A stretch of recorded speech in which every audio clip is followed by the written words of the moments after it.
Persepsi adalah biang masalah. Percayakah Anda bahwa dalam pelajaran Millionaire Mindset, persepsi merupakan hal nomor satu yang wajib dirubuhkan? Karena disampaikan di sesi awal, inilah pelajaran yang paling banyak menghasilkan resistensi atau perlawanan dari banyak peserta, termasuk saya. Contoh persepsi beberapa orang yang berkomentar seperti ini. Zaman sekarang banyak perempuan matre, lihat lelaki hanya dari ukuran materinya. Dalam Millionaire Mindset, persepsi bukan seperti itu, tapi seperti ini. Hanya lelaki yang kere yang bilang bahwa semua perempuan matre. Anda lihat bedanya kan? Persepsi ini bisa membuat Anda tertohok-tohok, tetapi hati kecil sebenarnya mengiyakan juga. Atau contoh lain persepsi seperti ini. Belagu banget sih ini orang, pakai motor Harley, suaranya menggelegar berisik, gayanya sombong. Sering kita mendengar komentar orang seperti itu, bukan? Akan tetapi sebenarnya pernyataan tersebut merupakan antitesa atau lawan dari sisi konsius pikiran yang menyatakan saya tidak mampu beli motor Harley. Karena itu sebagai pelampiasan, keluarlah omongan negatif yang mengutarakan persepsi dari sisi buruknya. Di awal-awal sesi, semua diacak-acak begini. Ya, otak kita rasanya seperti dibolak-balik. Ini merupakan suatu hal yang membuat tidak nyaman, tetapi dalam pikiran hati kecil kita rasanya seperti ada yang nyeletuk. Iya juga sih, karena sudah ada kesepakatan di antara sesama peserta dan fasilitator yang mengajarkan bahwa mereka akan menggunakan bahasa langsung. Mau tidak mau, persepsi tersinggung. Harga diri, gengsi, atau ilmu, atau apapun yang dipegang sebagai kebenaran versi diri peserta harus ditanggalkan,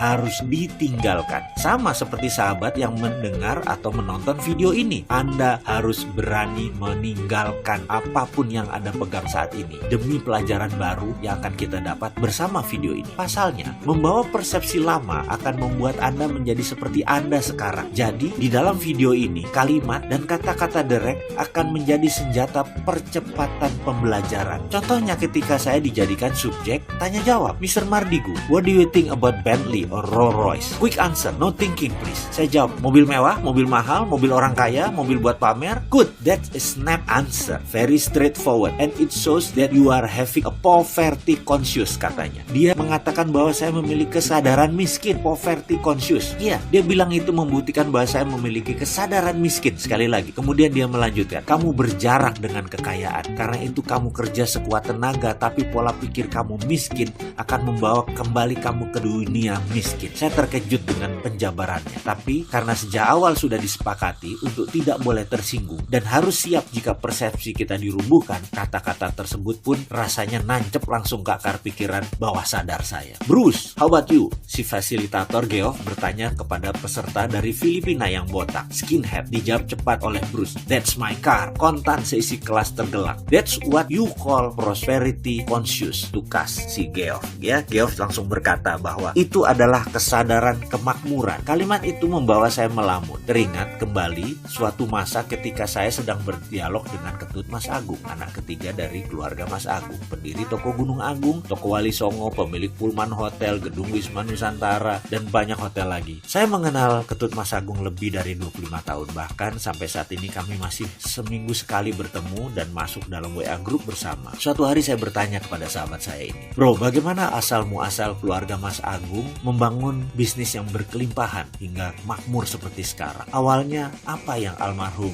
Bapak Mas Agung lakukan? Singkat cerita, beliau mengisahkan bagaimana bapaknya dulu sebagai pegawai bagian sales yang gigih, setiap hari berjualan buku, namun di hati kecilnya ia selalu berkata bahwa bekerja seperti itu artinya membangun kerajaan orang lain, dan ini ada batasnya. Pemikiran itu pun memenuhi isi kepalanya setiap saat. Dia ingin membuka usahanya sendiri, membangun kerajaannya sendiri. Kemudian ada satu rumah di Jalan Kuitang nomor 10 yang setiap hari selalu ia lewati. Dia selalu menghayal andai dia bisa memiliki rumah itu, kemudian menjadikan tempat untuk memulai usahanya. Rumah itu dimiliki sepasang suami istri warga negara Belanda, dan suatu hari mereka sekeluarga harus meninggalkan Indonesia karena sejak perjanjian Linggarjati ditandatangani, Belanda harus angkat kaki dari Indonesia. Akhirnya keluarga pemilik rumah di Jalan Kuitang pun memasang iklan di koran dengan harga yang sangat murah, akan tetapi tidak ada peminat. Kemudian mereka memasang informasi di depan rumah dengan harga yang lebih murah lagi, juga tidak ada yang peminat. Sampai suatu hari sang istri berkata kepada suaminya, sayang sekali kita meninggalkan aset di negeri orang seperti ini. Bagaimana kalau kita tawarkan kepada orang yang lewat? Saya perhatikan ada seorang anak muda berwajah oriental setiap hari lewat, dan dari raut mukanya sepertinya dia orang yang berdedikasi, rajin kerja, pandai, siapa tahu dia berminat berminat, Pak. Anak muda yang dimaksud istrinya tak lain adalah Mas Agung. Maka suatu hari ketika Mas Agung lewat, dipanggil dia dan ditawarkan rumah tersebut. Tentu saja tawaran tersebut disambut antusias oleh Mas Agung. Sayangnya, begitu disebut harga, Mas Agung tidak sanggup. Padahal harga tersebut super murah dibanding penawaran via koran, bahkan harga yang ditempel di depan rumah tersebut. Tapi apa mau dikata, uang Bapak Mas Agung belum terkumpul sampai sebegitu. Akhirnya sang suami nawarkan solusi agar Mas Agung mencicil selama 5 tahun. Mas Agung pun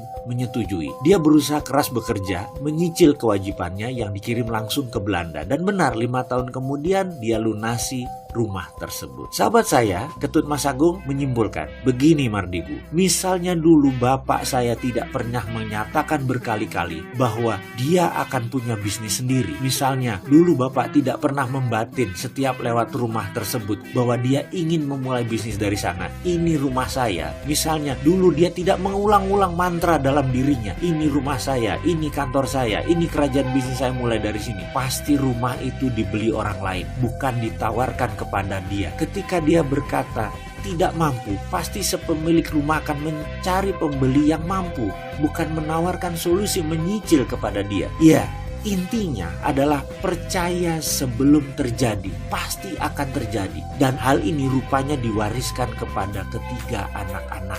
Pada saat sesi tanya jawab dengan Geoff tentang persepsi prosperity conscious versus poverty conscious atau kesadaran kemakmuran melawan kesadaran miskin, saya pun nyambung dan saya memperoleh aha experience atau pengalaman yang membuat dalam hati saya berkomentar, aha, saya ngerti sekarang bahwa prosperity conscious itu harus ditanamkan jauh-jauh hari dan semuanya pasti terjadi. Melihat ke dalam diri. Coba kita merenung sebentar, coba Anda melakukan hal yang biasa disebut dengan istilah inward looking atau melihat ke dalam diri. Bisakah Anda menceritakan bagaimana selama ini uang datang kepada Anda? Bisakah Anda mengenal pola uang datang ke Anda? Ada berapa cara uang datang ke Anda? Mungkin agar lebih cepat saya bantu dengan pertanyaan. Apakah uang Anda diperoleh dengan bekerja, atau diberi orang tua Anda, atau diberi oleh suami, atau diberi oleh pasangan hidup Anda, atau dari hasil usaha sendiri, atau dari dagang, atau dari gaji, atau dari meminta kepada orang lain? Apapun itu. Sewaktu Anda melanjutkan video ini, mungkin ada di antara Anda yang sudah lelah dengan masalah keuangan, sudah capek dengan ketergantungan kepada orang lain, serta sudah tidak bisa lagi mencari cara untuk menutupi semua kewajiban yang terus meningkat setiap bulan, setiap harinya, setiap tahunnya. Dan mungkin Anda setuju bahwa Anda memilih untuk menyudahi masalah finansial ini. Anda memilih bertanggung jawab atas apa yang terjadi di depan Anda. Anda memilih untuk menyetop ketergantungan kepada orang lain. Anda memilih menjadi pribadi yang menang. Anda memilih untuk menjadi bagian dari solusi. Tidak ada yang namanya keunggulan. Yang ada hanyalah pengulangan. Misalnya, sekarang kita bayangkan. Misalnya ya, ini hanya pelajaran untuk memberikan pemahaman terhadap persepsi Anda. Bayangkan ada seorang perempuan cantik berdiri di dekat halte, dekat jembatan Semanggi di Jalan Jenderal Sudirman. Waktu menunjukkan pukul 12 tengah malam. Perempuan cantik dengan tinggi semampai berkulit putih tersebut berpakaian rapi, sesekali melihat jam di tangan kanannya. Ada beberapa orang berdiri bersamanya, tapi perempuan yang satu ini menarik perhatian karena kecantikannya. Kalau dilihat sekilas, usianya tak lebih 25 tahun. Make up-nya tipis, kecantikan alaminya terpancar. Anggaplah Anda sedang mengendarai mobil dan Anda berjalan perlahan di depan halte tersebut. Kira-kira apa yang terbesit pertama kali dalam pikiran Anda tentang perempuan cantik berdiri di sisi kiri jalan yang disoroti jelas oleh lampu merkuri dekat halte tersebut? Mungkin ada yang menebak, ini pasti cewek nakal sedang menjajakan diri. Atau ada juga yang menyatakan begini, mungkin perempuan ini baru pulang kerja shift malam dari hotel di Bilangan sekitar situ. Pokoknya macam-macam, pasti ada yang positif, ada yang negatif. Keduanya bergantung kepada template kepala kita masing-masing. Lantas, bagaimana template di kepala seorang tercipta? Mengapa manusia satu dan lainnya berbeda? Karena perbedaan itulah output atau hasilnya berbeda-beda juga. Ada manusia yang sukses, ada yang biasa saja, ada yang gagal, dan ada lagi beragam hasil lainnya. Template jalannya pikiran atau mind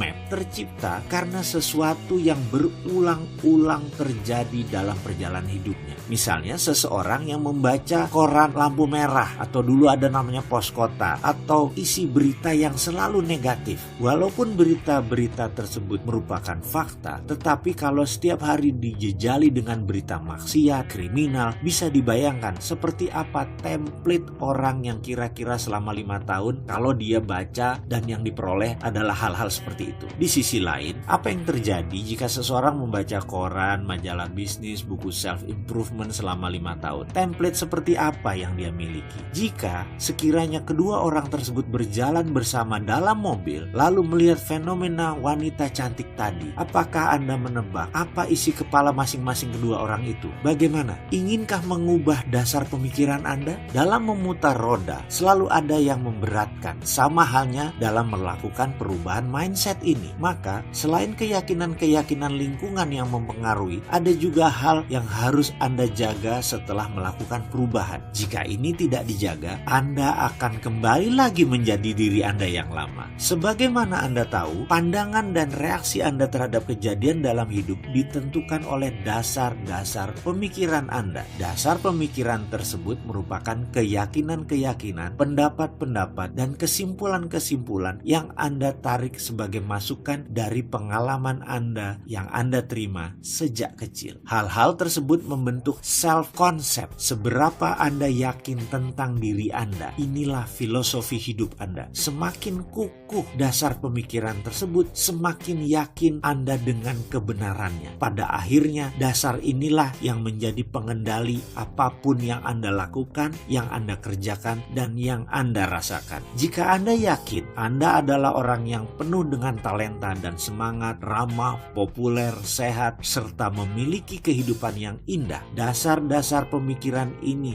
yang akan membawa Anda kepada penetapan sasaran hidup. Jika Anda belum memiliki template dasar tersebut, lakukan perubahan dan pasang template dasar tersebut dalam diri Anda. Lakukan seperti yang pernah dan terus saya lakukan. Ingat, yang penting bukan apa yang terjadi kepada Anda di dalam kehidupan ini, tetapi bagaimana reaksi Anda. Juga bukan dari mana asal Anda, tapi kemana tujuan Anda dan bagaimana Anda mencapainya. Sesungguhnya tujuan Anda hanya dibatasi oleh keilmuan dan imajinasi Anda. Padahal sebenarnya imajinasi itu tak terbatas. Jadi tujuan Anda sesungguhnya menjadi tak terbatas pula. Inilah dasar pemikiran dan keyakinan yang Anda perlukan untuk menunjang potensi sukses Anda. Dobrak mitos. Sayangnya, terdapat berbagai mitos yang kita dengar selama kita tumbuh menjadi dewasa. Mitos ini bisa menjadi penyabot harapan-harapan Anda dalam meraih sukses, di dalam meraih kebahagiaan, dan kepuasan di kemudian hari. Misalnya, Anda merasa sudah tua, Anda merasa ditakdirkan hidup susah, atau Anda merasa kurang pintar. Perasaan seperti ini adalah dasar pemikiran yang menimbulkan rasa rendah diri dan tidak mampu. Anda berasumsi bahwa orang lain lebih mampu, hanya karena Anda merasa saat ini mereka berprestasi lebih baik dari Anda. Perasaan rendah diri menetap jauh di lubuk self-concept. Dari mana ide-ide itu? Tentunya masa lalu Anda memberi sumbangan terbesar. Bisa didapat dari orang tua yang kurang paham mendidik anak. Bisa didapat dari lingkungan. Misalnya, Anda sering diabaikan, kurang mendapatkan perhatian, kurang mendapatkan kepercayaan. Sehingga mereka mulai membentuk keyakinan pada diri Anda bahwa Anda kurang mampu. Itu mitos. Itu tidak benar. Sudahi sekarang juga. Mulailah berbicara hal yang positif tentang Anda dengan hati riang dan lakukan berulang-ulang. Kata-kata yang paling berpengaruh dalam kosakata Anda adalah kata-kata yang biasa Anda katakan kepada diri sendiri. Kemudian Anda yakini kebenarannya. Dialog dengan diri merupakan penentu 95% emosi Anda. Ingat, ketika Anda berbicara dengan diri sendiri, otak Anda menerima kata-kata itu sebagai perintah. Your wish is a command. Pikiran tersebut menyebar ke seluruh tubuh, kemudian menyesuaikan dengan perilaku. citra diri Anda dan tindakan Anda sesuai dengan kata-kata Anda. Oleh karena itu, mulai sekarang berbicaralah dengan diri sendiri dan gunakan kata-kata yang sebenarnya Anda ingin terjadi kepada diri Anda. Dengan bahasa lain, hindari mengatakan apapun dalam diri Anda tentang sesuatu yang Anda tidak harapkan terjadi pada diri Anda. Ucapkan hanya kata-kata yang memberi pengaruh positif dalam diri Anda. Ingat, bahkan celetukan tentang hal di luar diri Anda bisa kembali ke Anda juga. Jadi, segala celetukan, komentar, opini, pendapat, serta kata-kata dalam diskusi, dalam dialog, pilihlah hanya yang membuat Anda menjadi lebih baik atau orang sekeliling Anda menjadi lebih baik. Begitupun ketika mengeluh, curhat, dan sharing, hanya ucapkan kata-kata yang baik-baik saja. Kata-kata, saya bisa, ini mudah, ini menyenangkan, saya yang terbaik, ini milik saya. Kata-kata seperti itu merupakan program untuk dasar membentuk self-concept Anda. Lakukan mulai sekarang. Anda patut mendapatkan yang terbaik. Mungkin Anda sering mendengarkan keluhan seperti kata-kata krisis moneter, krisis ekonomi, susah dapat uang, susah cari kerja, dunia memang keras, dan lain sebagainya. Atau mungkin ada semacam kritikan yang Anda terima pada masa lampau. Hal-hal seperti ini menciptakan mitos yang merugikan, yaitu munculnya kepercayaan bahwa Anda tidak berhak atas kesuksesan. Ini sering terjadi karena mereka yang hidup dari keluarga yang terbatas pengetahuannya, lingkungan yang marginal, kurang pendidikan. Jadi ada mitos yang dipercaya oleh lingkungan seperti bahwa orang miskin itu hidupnya penuh hikmah dan nilai luhur, sementara orang kaya penuh dengan dosa. Ada pula yang mengatakan banyak harta membuat beban di akhirat nanti. Juga kata-kata sudah takdir kita memang begini, atau kata-kata yang bernada menyalahkan pemerintah yang kurang mengurusi rakyatnya. Ini cukup aneh. Mengapa hal ini terjadi pada diri kita? Dipersalahkan ke orang lain. Seseorang yang memiliki kesadaran self-concept kemakmuran yang tinggi menunjuk keluar hanya yang positif, kemudian menunjuk ke dalam lebih positif lagi. Misalnya, dalam kehidupan Anda dibesarkan dengan keadaan negatif dan hanya ingat hal yang negatif, tetapi ternyata Anda berhasil mengatasi masalah tersebut. Pikiran Anda harus tetap positif, dan yang lebih penting lagi, perasaan Anda pun harus tetap happy dan positif. Anda pasti sukses. Saran saya, Anda tetap harus menata template dasar-dasar nilai yang telah terbentuk dalam diri kita, seperti sindiran, kritikan, atau kesinisan yang pernah Anda alami. Hilangkan dengan menata di lapisan terbawah. Benar, Anda bisa menutup dengan citra dan pelajaran di awal, dan sebaiknya Anda melakukan secara terus-menerus agar tidak muncul ke permukaan hal-hal yang negatif tersebut. Jika Anda sempat menyimak catatan perjalanan kehidupan masa lalu saya lelah hidup tersandung-sandung. Saya jalannya terantuk-antuk. Di sanalah saya mulai melakukan perenungan sekali lagi. Saya mendefinisi ulang pikiran saya. Saya mengulangi kata-kata positif lagi terhadap diri maupun keluar diri, terus-menerus hingga sekarang, dan semoga saja terus begitu di masa yang akan datang. Kini, saya ubah nilai-nilai lama saya. Saya ingin mengerjakan hal-hal yang saya cintai bersama orang yang saya cintai, mendapat ridho ilahi, dan hasilnya tak terhingga. Dalam pikiran, tentu data lama masih ada dan tetap ada, tapi sebaiknya kita letakkan di dasar yang paling bawah, sedangkan pikiran dengan data baru yang positif berada di lapisan atas. Jadi kita yang mengakses hanya lapisan atas saja terus. Sejujurnya, yang kita tata kali ini masih berkisar tentang materi. Kita masih harus bekerja keras untuk menata kesadaran tentang kesehatan, hubungan dengan keluarga, mendidik anak, dan lain sebagainya. Kita akan nanti sampai sana. Ada sebuah pemahaman baru yang akan masuk ke dalam pikiran Anda di chapter selanjutnya. Di sana Anda akan tersentak karena ada sesuatu yang berbeda di dalam pemahaman selama ini dalam pengertian mencari materi. Anda tidak perlu menjadi pengusaha untuk kaya raya, tak perlu modal besar untuk sukses. Bahkan Anda boleh dengan santai dan tetap mengerjakan apapun yang Anda suka dan Anda cintai. Anda tetap berhak untuk kaya raya, meskipun tetap dengan profesi Anda, dengan profesi keseharian Anda. Tidak ada ubah satu apapun, tidak perlu berubah drastis. Kalau Anda ibu rumah tangga, tak perlu menjadi pegawai meninggalkan anak-anak balita di rumah. Yang Anda butuhkan hanya merumbuhkan jangkar, dalam tanda petik, segala sesuatu yang membuat membuat Anda miskin harus dihilangkan yang selama ini menghalangi Anda dari tujuan Anda mendapatkan kemakmuran. Dan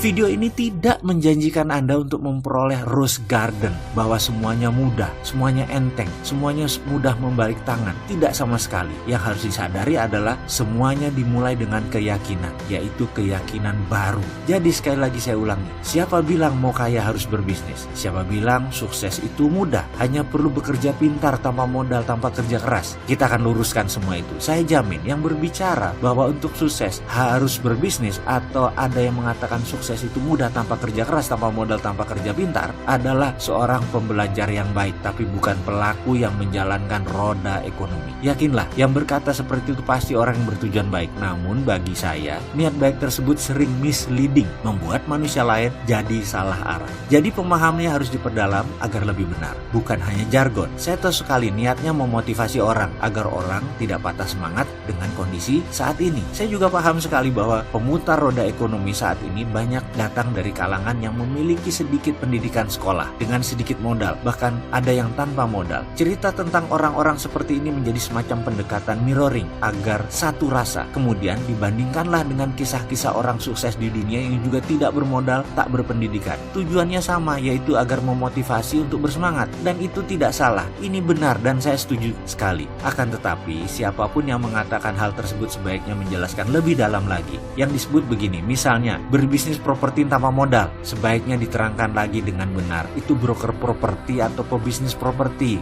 Gak mungkin lah bisnis properti tanpa modal. Ini harus diluruskan. Kalau broker, memang modalnya duitnya sedikit, karena memang tanah orang, aset orang, kita hanya menjual diri dan memasarkan. Fee yang didapat merupakan imbalan dari jasa kita. Lain halnya dengan pebisnis properti. Pebisnis properti belum mulai berjualan dan berbisnis sudah sibuk dengan biaya-biaya dan sudah keluar modal, mulai dari HO, undang-undang gangguan, AMDAL, IMB, dan lain sebagainya. Dan itu sudah keluar uang. Dari mana katanya pebisnis properti nggak pakai modal? Itu broker. Sekali lagi. Lalu berbisnis properti tanpa modal itu di mananya? Nggak ada kan? Udah deh. Jadi kita harus jujur mengatakan bahwa bisnis pasti pakai modal, tapi kaya bisa tanpa modal. Jadi daripada ngusung woro-woro bisnis properti tanpa modal, menurut saya akan lebih baik jika menginformasikan, diperjelas. Misalnya cara menjadi sales properti yang baik, cara melipat gandakan penjualan properti Anda, dan semacamnya. Menurut saya ini lebih jujur dan tidak memberi harapan palsu kepada orang-orang yang haus sukses. Ada juga yang mengusung